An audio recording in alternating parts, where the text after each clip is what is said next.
Oh, cold in Austin. I'm going to be in Austin later this year. So what am I going to do tonight? I'm actually revisiting something because somebody had a problem with it, and I tried to um, reproduce their problem. But of course, I didn't get it. But I thought it was really a good time to have another look at coding because I think there are a couple of ways you can get caught up with it and have problems. So I thought that was what I would do tonight. So I do have a slideshow and I will be putting it up in the file section on Deb Canham Serger Sanity Projects. I have to put it there because there's no file section on my public page.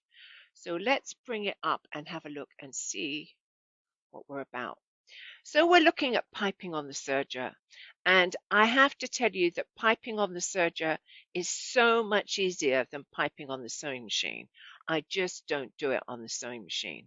And you can see I've put it in this coat down the princess lines to accentuate the shape. And if you look at any of my projects, just about everything I do has piping in because I just think it adds that extra detail. And I wouldn't do it if it wasn't super easy to do. So let's have a look and see where we go. So for the baby locks, you're going to be using the cording foot, and that is the P3 and the P5 foot. And it doesn't matter which machine you have, there will be a cording foot for it. And you can see that it has a groove on the underside where the cording travels. And I just want to say that you can also use the cording foot when you're doing cover and chain. And I use that in the Ahoy bag to stitch down the side of the cording. And I really like the look of it. So those of you that have the Bonina, particularly the two new ones, the 890 and the 860, 850, interestingly, Bonina calls that foot the piping foot. I'm not going to say which one's right or wrong because neither are, but they actually call it the piping foot, which is a different foot for the baby locks. But you can see the 3 feet they have, and they have a smallish one for light material, a bigger one for heavy material, and then they have a huge great one on the big machine, the 890, 860, 850, 40, whatever. And it does large piping. And you can see it's quite different in shape. And I haven't tried it out yet, but as soon as I get some time, I will. So the cording foot is good for a number of different applications. It's not just about making piping and sewing it in. That's the point. You do both. You make the piping and you sew it in. And I'm going to demo that. But you can also use it to insert zippers on the serger, and it makes the zipper super straight in the seam. Um, it it really is a great way to put in zippers. Now you're not going to put it in a dress maybe, but for bags or cushions or anything like that, it is super easy and gives you a really nice finish. And you've probably seen my t-shirt where I have a little flash of green in a grey black striped t-shirt, and that is also done with cording because it's really difficult to put a really small flash of color, little seam of color into a knit and keep it straight. So the cording foot would be your perfect choice. The biggest problem I find with cording is it comes in various sizes and it's made of various contents. So always look for something that's softer rather than something that's really hard like clothesline, because you may have to sew over it. Undoubtedly you will. So look for something that's a bit softer. There's a white kind of cabled one, which I like to use. And I've found that different types of cording measuring 3/8 can still vary between different companies. So you have to be a little bit careful and you have to look at what you're doing and adjust for it. So think softer. And what you basically have to do is you have to check that your cording fits into the groove. If it's smaller than your groove, you can get away with it by pulling the cording to the right as you stitch it. So if your piping needs to go around a curve, cut the fabric on the bias. But if it only needs to go on a straight seam, cut it straight on the fabric. Otherwise, you'll end up with it slightly wavy. people always say to cut all bias on the to cut all fabric for piping on the bias, but it will curve if you're using it on a straight line. I'm particularly thinking of that apron I did. I cut my strips 1.5 inches wide and I set up my machine for 3-thread overlock wide. Now, I'm going to come back to me for a minute, just check I haven't got any questions. But I, I think that business about putting it in straight and you cutting it straight is very important. Okay, so note that. And I just want to go back over where I said that if your cording is smaller than your groove, then pull it over to the right and keep it there.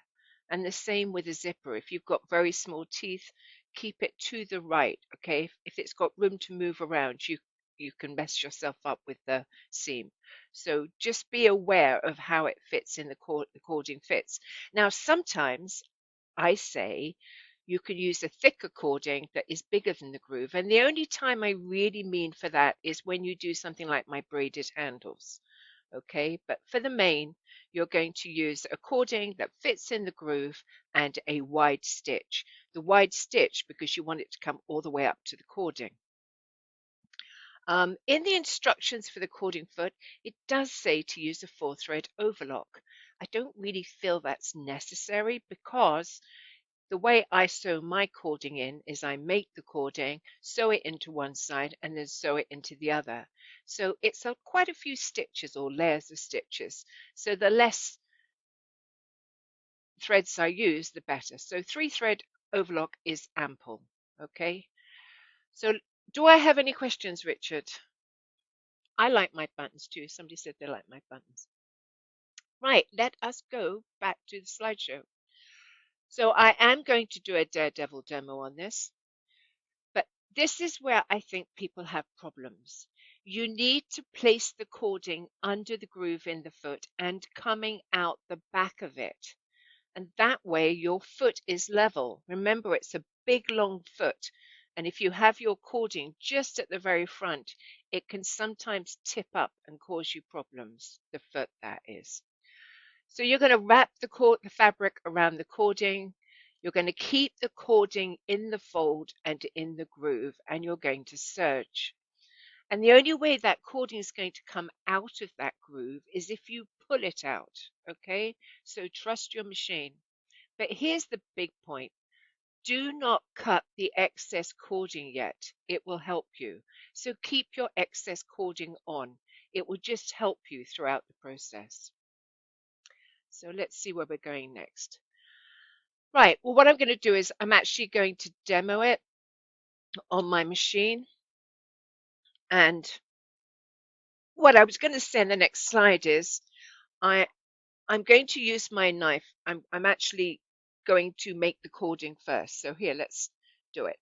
So here is my cording, and I'm going to place it under the foot, and I'm going to be sure that it is coming out the very back because that will balance my foot. Right, there it is. And it's also going to hold it in place so I don't need 3 hands. So that's another bonus.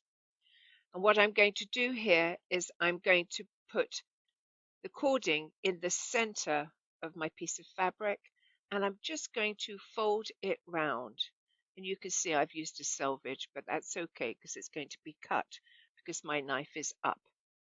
And what I'm going to do is just start off, and if you need to, just hold it at the back, but it should move along quite happily. And I'm just going to keep it in the fold, and I'm going to keep it in the groove there. So here we go.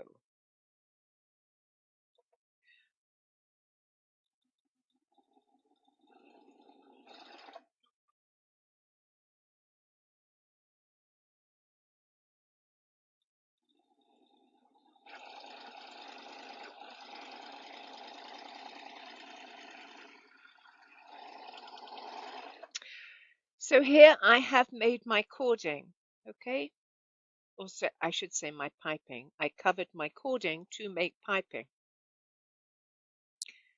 And you can see it's nice and straight. And it's not I've used a 3/16, so it's not quite up to the edge. Now I should have pulled it over a little bit more to get that stitch near the edge, but I'm not really that worried about it. It's as close as I need it. But if you're one of these people that likes it really, really tight, then just pull your cording over a bit so it's nearer this right edge of the groove. So what I'm going to do next is I am going to sew in my fabrics. And the way I do that is I lift my foot, I put my fabric underneath. Remember, I haven't cut that excess off because I want it to stick out the back of the machine and level my foot. So there's my cording, and I will probably take a few stitches just to nail it in there. And then what I'm going to do now is I'm going to lift my cording up and I'm going to place my fabric underneath, and I'm going to line up my raw edge. Well, it's not raw, it's sewn over now, but the edge of my piping with the raw edge of the piece of fabric I'm sewing it to. And I have that fabric down against the feed dogs. And I still have my knife up, and it may cut some stitches, and I'm fine with that. I feel if I put my knife down, it can wander a bit. Okay, so I'm fine with my stitches being cut if they are being cut.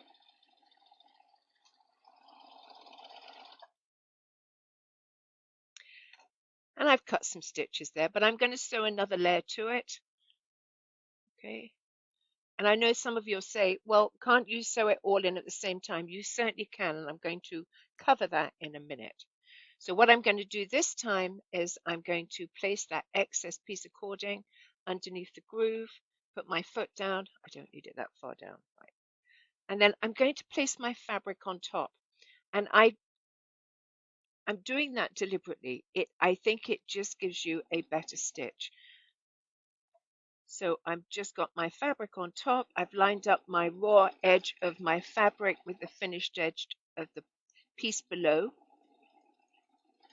And off I go. Now I'm not using my differential feed because I'm stitching a woven. I might if I was using a knit, but I just want to say at this point, I was sewing on the top vulnerable piece of fabric. So even if I used my differential feed, it wouldn't be effective on this vulnerable piece here.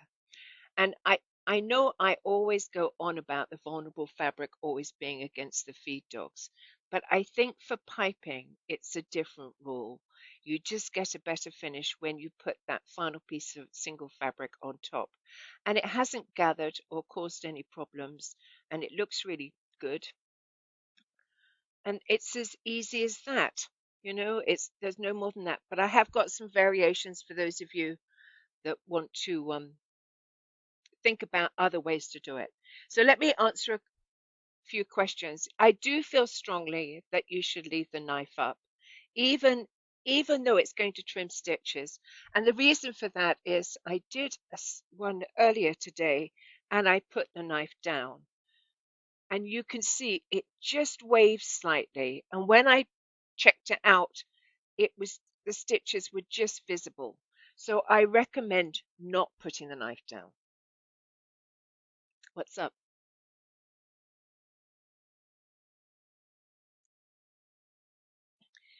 Okay, so let me just have a look through. I think people press the angry face by mistake, Richard. No, the piping foot for the ovation cannot be used on the celebrate because they're different sizes. You need to get the foot for the celebrate. It's a 4-thread machine, not a 8-thread machine. Okay, so that's that question.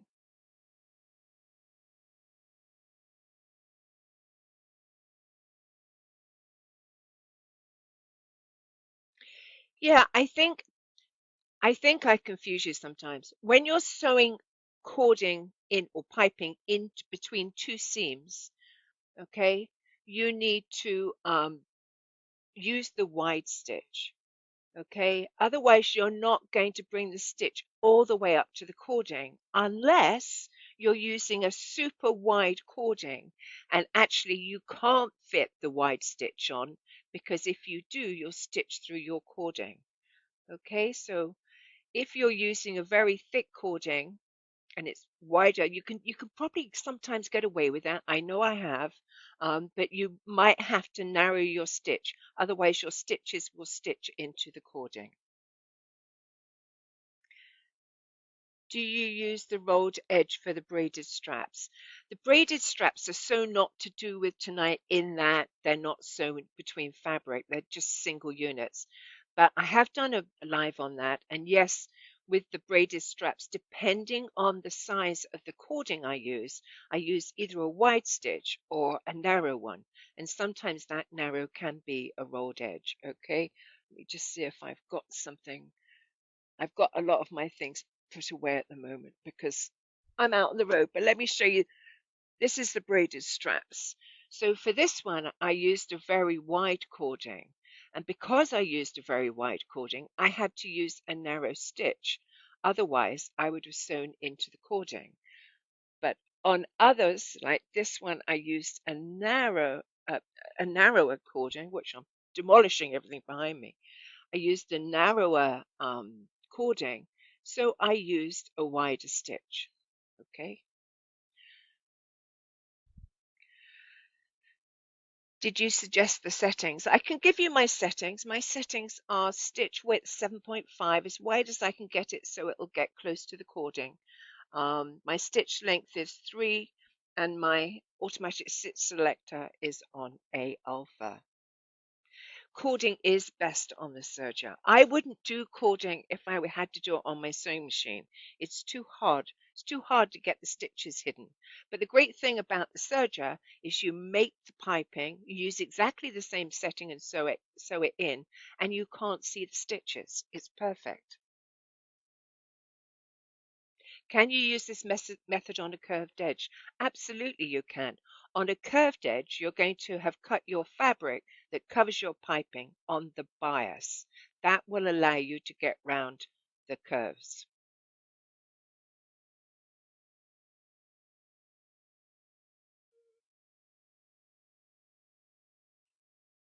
That one. Oh, that t-shirt. Yeah, I can move that. Keep spinning.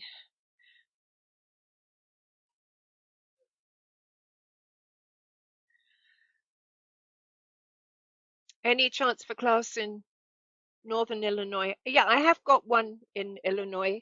I don't know how north it is. It's Chicago area, Geneva, coming up later in the year, September. What was the other state? Wisconsin. Well, no, I haven't got anything in Wisconsin at the moment. Can I do midi piping on the serger? If you use the very small foot, do you mean this sort of heirloom type piping, the 3 millimeter? You certainly can. And don't forget, you can always do imitation piping. Imitation piping is piping that's done on a folded edge. Sorry, it's a rolled edge stitch done on a fold. And you can do great piping with that. As I said, all my samples are packed away, so I can't see any, but yeah, that has a great effect too. Yes, I'm in Austin at later this year. Sorry? No, I don't sell the cording, but you can get it from Warwack. Um, you can get it from Warwack. That's where I get mine. But your local quilt store probably has it too. As I said, just go for soft. Don't go for the really hard, heavy stuff. Um, so let's go back to the slideshow because I then went on to talk about. Here I'm talking about the how I prefer to leave the knife up, and here I'm just telling you how I put the cording in, which I actually demoed. Used exactly the same stitch and foot, placed the cording under the foot so it was coming out the back, nailed the cording, and lifted the cording up and placed that single layer of fabric under the cording with the raw edges even. I love doing that because it really holds it in place. Okay, and then I place my excess piping under the fabric and the piping section under the foot with the right side of the fabric uppermost, serged a few stitches to nail it again, and then I matched up the top side of the fabric, right side to right side with the piping sandwiched between the two stitches. and off I went again. It is really super easy. I do think that business of having the cording under the foot, though, is very important. If you do not want 3 layers of stitching, somebody wrote up the other day that they didn't like the ideas of 3 layers of stitching. You can just put the piping between the two fabrics and sew once. You certainly can. I just think it's easier to sew it the way I did. Um, so you can make the piping and then insert it between the 2 layers and just sew it. And it's not impossible. It's easy enough to do. It's just I couture wise, we always sew it in one side and then the other, and sometimes old habits die hard for me. Another alternative is to use heat infused thread. That is the thread that when you put an iron on it, it fuses it. Now, if you made your piping with that thread in the lower looper, you can just iron it onto your one side of your fabric. So again, that would work. Or you can glue it or use steamer seam. But honestly, I think it's just as quick to do it the way I did it. But that would alleviate some layers of stitching if you feel you need to. Practical for 1 year, okay? Yeah, Barbara Browning says, if you have a lightweight fabric, could you just use a 2-thread stitch and follow your 3-step process? The problem with that, I, I mean, yes, you know, I, I, you could certainly make the piping with the 2-thread. I think you need to at some stage sew it in with the 3-thread, just purely because if somebody pulls on that seam, it's going to open up the ladder stitches and everything. But it, there's no reason why you can't do 2 of the seams with 2-thread and just make the third one 3-thread overlock. Any other questions? Any cruises coming up? No, no cruises. No cruise. Oh, no, that's not true. I have got one possibly, but you know what it's like. I always wait with bated breath on cruises. Candy says, can I sign up without physically being there? I don't know what that's to, Candy. If it's an online class, yes, absolutely. But if you've got to be at a class to take part in it.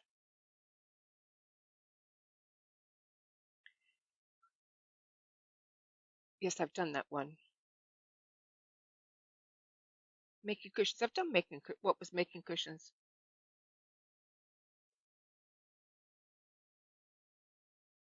Oh, that was an interesting one. So somebody said when you're sewing in piping, would you sew off the edge and then start the next one and then just go round in 4, or would you cut into the seam, turn the corner?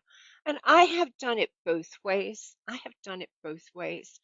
I do find that I get a much sharper corner when I overlap the cording on the corners. Okay, if I go around a corner, it tends to be a little bit curved, not quite as sharp. And we did my table topper this weekend, and we actually did that on the cording. And a couple of the ladies cut their cording inside so that it was not in the seam, and that worked very well for them.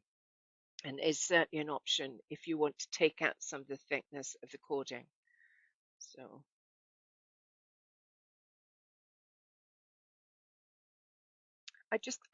you weren't listening, Richard. I just answered that one. It was a cushion I was talking about. Corners on cushions. So, corners on cushions, I have to say, most of the time when I'm doing a cushion with kind of thick cording, I probably do go around the corner, cut into the corner, and just turn it. Still come off, but cut, turn, and then go along the other side. And you will see that if you look at my live for when I made those outdoor cushions. Somebody says, does Baby Lock have any plans to come out with a wider cording foot like the Banana has? I don't know. I don't know. You can still sew pretty thick cording with the P5 foot, even though, you know, it's going to be tight. You can sew pretty big with it.